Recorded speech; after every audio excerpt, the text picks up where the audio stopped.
বিসমিল্লাহির রহমানির রহিম। আজ তোমাদেরকে এখন হারভেস্ট করা কিছু ভেজিটেবলের সাথে কিছু কষ্টের কথা বলবো। আসলে কেউ জানে না কে কোন পর্যায়ে আছে, কিভাবে আছে। তোমরা জানো যে আমার শরীরে একটা ব্যথা আছে, ভয়ঙ্কর ব্যথা, যেটার জন্য আমাকে কতবার ইঞ্জেকশন দিতে হয়েছে, অনেক খারাপ ওষুধ খেতে হয়। সেই সাথে আজকে প্রায় 2 সপ্তাহের উপরে জ্বর, একটু জ্বর থাকেই, গলা ব্যথা, জ্বর। তারপরে চলার চেষ্টা করি। আজকে কয়েকদিন জমিতে যেতে পারি না, খেতে পানিও দিতে পারি না। পানি দেওয়ার তো প্রশ্নই ওঠে না, কারণ আমি হাত দিয়ে কোনো কিছু টেনে ধরতে পারি না, আমার হাতগুলো এরকম হয়ে গেছে। আজকে ভাবলাম যে একটু জমিতে যাই, কারণ আজকে 2 থেকে 3 দিন যাই নাই, তো দেখো না সব শুকিয়ে গেছে, পানি টানি দিতে পারি না। আমি জানি যে কিছু করলে অন্তত পাবো, আর কিছু পাই আর না পাই।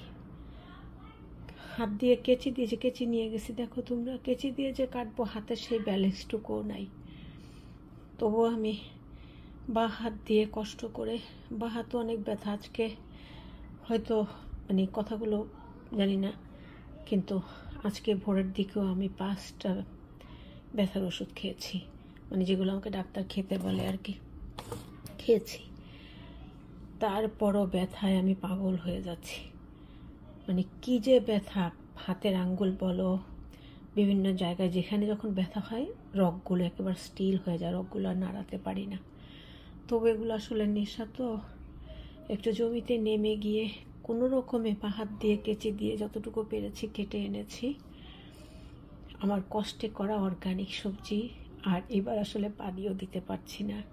আজকে যে কতদিন পানি দেই না, পানি দেওয়াটা আমার জন্য এখন সম্ভব হচ্ছে না। যখন সবাই দোয়া করবে যাতে আল্লাহ একটু সুস্থ করে দেন, একটু ভালো রাখেন, আমার সন্তান সায়হাম সহ আমাদের সবাইকে আল্লাহ পাক নিকায়াত দেন, তোমাদের সবাইকে সুস্থ রেখে নিকায়াত দেন। আমিন সুম্মা আমিন। আসসালামু আলাইকুম ওয়া রাহমাতুল্লাহি ওয়া বারাকাতুহু।